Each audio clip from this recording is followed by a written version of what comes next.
ገመችስ ደበላን አስታውሳችሁት? የካቲት አካባቢ ከሆነች ሴት ጋር ያንን ነገር ሲያደርግ ቪዲዮ ተቀርጾበት የወጣበት ሰውዬ ማለት ነው። የጨፌ ኦሮሚያ አባል ነበረ። እሱ ብቻ አይደለም፣ ወለጋ ውስጥ ይሄ ደምቢ ዶሎ ዋና ከተማ የሆነ ወለጋ ምዕራብ ወለጋ ነው አይደለ? እዚያ ውስጥ የብልጽግና ጽሕፈት ቤት ኃላፊ ነው። እና ያው እንግዲህ እንዳያችሁት አደባባይ ላይ ያን ነገር ተገኝቶበት ጨፌ ኦሮሚያ ራሱ ከአባልነቱ አባሮታል ማለት ነው። እና አሁን ያለበት ራሱ አይታወቅም። ያኔም ጠፍቶ ነበረ፣ ተሰውሮ ነበረ፣ የት እንዳለ አይታወቅም። ፎቶውን ቪዲዮ ምናምን ብዙ ሰዎች አይተውታል። እኔ ፎቶውን አይቻለሁ። ያው ጣቢያችንም ላይ ዘግበነዋል ጉዳዩ ማለት ነው። ይህን ጉዳይ ለምን አነሳሁት? ሰሞኑን በረከት አደራ የምትባለዋ ወይ ደግሞ በረከት ገበሬዋ ተብላ የምትተዋወቀዋ ሴት ምናለች መሰላችሁ? ኢትዮጵያ ውስጥ አሁንም ድረስ የግብርና ስራ እንደቀጠለ ነው እና ሽንኩርት ዋጋው እንዲቀንስ ሰራተኞች ጥረት እያደረጉ ነው። በየአካባቢያችሁ የሽንኩርት ዋጋ እንዴት ነው? ቀነሰ ወይስ ጨመረ? እያለች እየጠየቀች ነው። ይቺ ሴትዮ ማለት ምን አይነት ሰው ናት ካላችሁ፣ ከሳምንታት በፊት ጀምሮ የኢትዮጵያ ፌዴራል ፖሊስ በሕግ ቁጥጥር ስር ላውላ ትፈልጋታለሁ እና አፋልጉኝ ብሎ ማደኛ ያወጣባት ሴት ናት ማለት ነው። ስለዚህ ይቺ ሴት አሁን አይርላንድ ትገኛለች። እዚያ የግቢዋና ሳር ስታጭድ ትታያለች። ከባሏ ጋር ፏፈሽ ስትል ትታያለች። ብዙ ጊዜ አካል ብቃት እንቅስቃሴ ትሰራ ትታያለች። ይሆናል አይደለ? የነገረኛ ሴት አይነት እንቅስቃሴዎች ሁሉ እያደረገች ማህበራዊ ትስስር ገጾች ላይ ትታያለች። እና እሷ አልበቃት ብሎ ደግሞ የእርሻ ስራዋ ኢትዮጵያ ውስጥ እንደቀጠለና ሰራተኞቿ በየአካባቢው ተሰማርተው የሽንኩርትን ዋጋ ዝቅ ለማድረግ ጥረት እያደረጉ እንደሆነ ጽፋለች ማለት ነው። አሁን ማህበራዊ ትስስር ገጿ ላይ እሱን አይቼ ነው ወደዚህ የመጣው። እንግዲህ ሁለቱን ነገር አንድ ላይ አድርጉት። ፌዴራል ፖሊስ ፈልጋታለሁ እያለ ነው። እሷ ደግሞ ከዚህ ጠፍታ ነገር ግን እርሻ ይቀጥሏል እያለች ነው። ይህን ነገር ከገመችስ ደበላ ጋር ምን ያገናኘዋል ካላችሁኝ፣ ሰሞኑን ቴዲ ሐዋሳ በዚች ሴት ዙሪያ የተናገረውን ነገር ወደ እውነትነት ያስጠጋዋል ማለት ነው። ምክንያቱም ገመችስ ደበላ እንደነገርኳችሁ ያን ነገር ከሆነች ቆንጆ ሴት ጋር ቆንጆ ለማለት ይከብዳል። ቆንጆ እንላለን ዝም ብለናል ሴት ስናይ። እንደዛ ካለች ሴት ጋር ብቻ ያን ነገር ሲያደርግ ተቀርጾ ነው አይደለ? በቃ መሄጃው ጠፍቶ በዛው የቀረ። ልክ እንደዚህ ብዙ ባለስልጣናት ከበረከት ገበሬዋ ያን ነገር ሲያረጉ ቀርጻቸው እሱን ቪዲዮ ይዛባቸዋለች እና ለዛ ነው እንድትወጣ መንገድ የከፈቱላት። የማርያም መንገድ ይሉታል ኦርቶዶክሳውያን እንዲህ አይነቱን ነገር ብሎ ነበረ ቴዲ ሐዋሳ። ስለዚህ እርሻዋ እየቀጠለ ከሆነ እንግዲህ ይሄን ነገር እንድናምን እንገደዳለን ማለት ነው። ምክንያቱም ከዚህ በፊት በዚህ መንገድ የተባረሩ ሰዎች አሉ። በተለይ በሙስና እንደዚህ የእርሻ ስራቸው ተገቢ ባልሆነ መንገድ ሀገሪቱን እየበዘበዘ ነው ተብለው እየተጠረጠሩ ወይ ደግሞ እንደዚህ አይነት መግለጫ የወጣባቸው ሰዎች ወዲያው ነው ስራቸው የተቋረጠ። ፐርፐዝ ብላክ አይደለ? ማን ነው የማንሸቱ ነው የሱ ሰውዬ የእርሻ እና የመሰረተ ይሄ ምንድነው የሪል ስቴት የመሳሰለ ነገር ጀምሮበት የነበረው እና ፐርፐዝ ብላክ ወዲያው ነበረ ከየሱቆቹ እንደዚህ አትክልት ልክ እንደ በረከት ገበሬዋን የምታደርገውን ነገር ነበር ያደርግ የነበረና ትዝ ይለኛል። እኔ ያኔም አዲስ አበባ ነበርኩኝ። በቃ በሳምንታት ውስጥ ነበረ ከገበያው የወጣ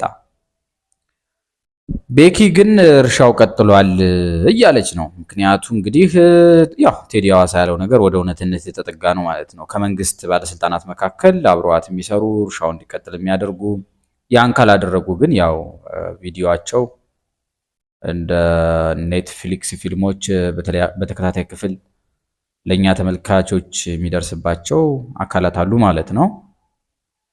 ይሄ ነገር እንግዲህ መጀመሪያውኑ በረከት ገበሬዋ ከዚህ ሀገር አመለጠች ሲባል ምን ነበር የተባለ እና ፌዴራል ፖሊስ አፋልጉኝ ሲል ኋላም እሷ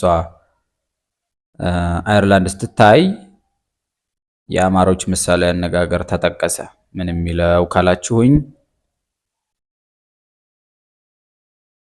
ቆቄን ነው አይደለ?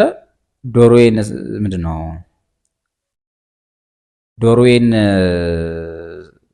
ለቅቄ ቆቅ አደረኳት ምናምን። ብቻ እስቲ በእናታችሁ ካስታወሳችሁት ይሄን ነገር አስተካክላችሁ ጻፉልኝ። አልመጣልኝ አለ። ብቻ እንደዚህ አይነት አንድምታ ነው። ምክንያቱም መንግስት ይዟት ነበረ፣ ታስራ ነበር ለረጅም ጊዜ።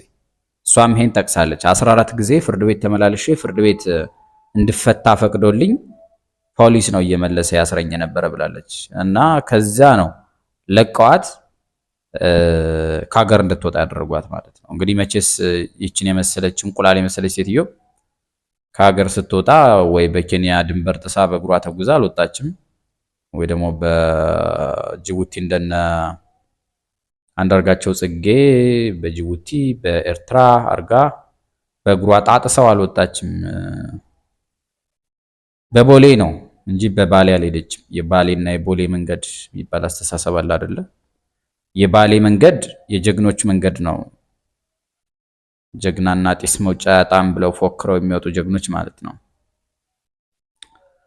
እሱ መንገድ ነው የነ ተስፋዬ ገብረአብ መንገድ። በእርግጥ ተስፍሽ በአውሮፕላን ሄደች መጀመሪያ ናይሮቢ ድረስ፣ ከዛ በኋላ ነው በእግሩ የሸከሸከው እስከ ደቡብ አፍሪካ። ብቻ እንደሱ አይነት ብቻ ሌላ በተለይ የኦነግ ሰዎች ምናምን መንገድ ነው። ባሌ ደግሞ በቃ ቀጥተኛ የነ በረከት ገበሬዋ መንገድ ነው ማለት ነው። እና በዚህ መንገድ ስትወጣ ነው የተፈቀደላት። ይሄ የሚያሳየው ምንድነው?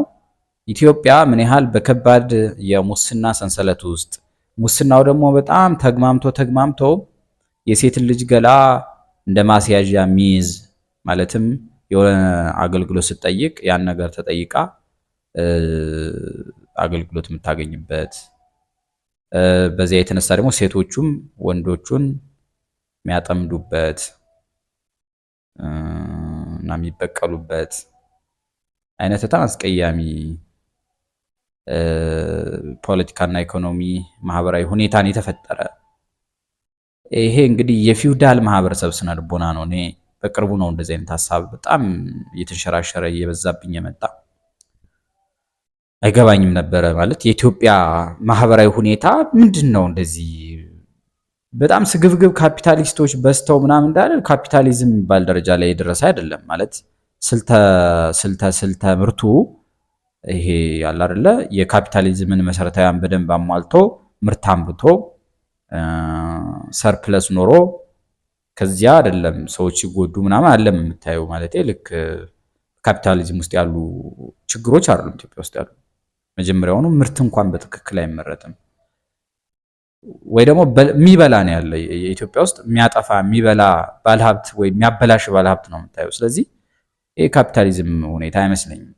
ሌላው በካፒታሊዝም ውስጥ ብዙ ነገሮች ተረድታችኋቸው አምናችሁ ነው ስርዓቱ የሚጎዳችሁ። ማለት ተቀጥራችሁ ግን ገንዘብ ለማግኘት ስትሉ ራሳችሁን በጣም ትጎዳላችሁ ምናምን።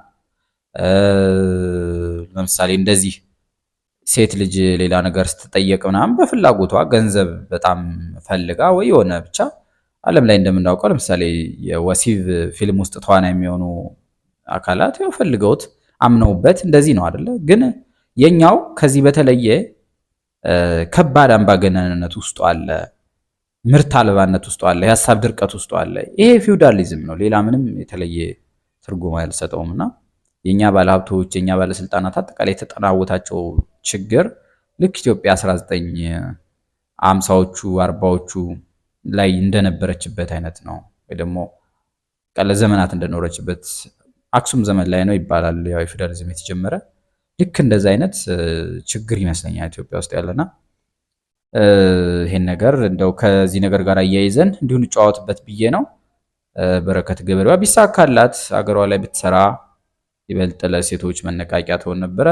የኢትዮጵያ ሴት ነጋዴዎች ማህበር ፕሬዚደንት ነበረች ይመስለኛል፣ አንድ ሰሞን እንደዛ ነበረች። ጠቅላይ ሚኒስትሩንም ስጠይቅ ነበረ በቅርበት እንደምትወዳቸው እድሜ እንዲጨመርላቸው እንደምትመኝ፣ እሳቸው ባይኖሩ ይች ሀገር ምን ልትሆን እንደምትችል እንዲያው ምናልባት የሆነ ነገር ቢሆንብን ማን ይተካቸው የሆነ የምትል ሰው ነበረች። አልሆነም። እንግዲህ እስኪ ቀጣይ እናወራለን፣ እንደዚህ እያወራን እንቀጥላለን። ለሰው አጋሩ አስተያየት መስጫ ላይ ተወያዩ፣ ተጫዋቱ። ሀሳብ የምንጨዋወትበት ነገር ብንመረምረው የሚሻል ነገር ካለ ምረጡ። ታመነ መንግስቴ ውቤ ነኝ። ሰናይ ጊዜ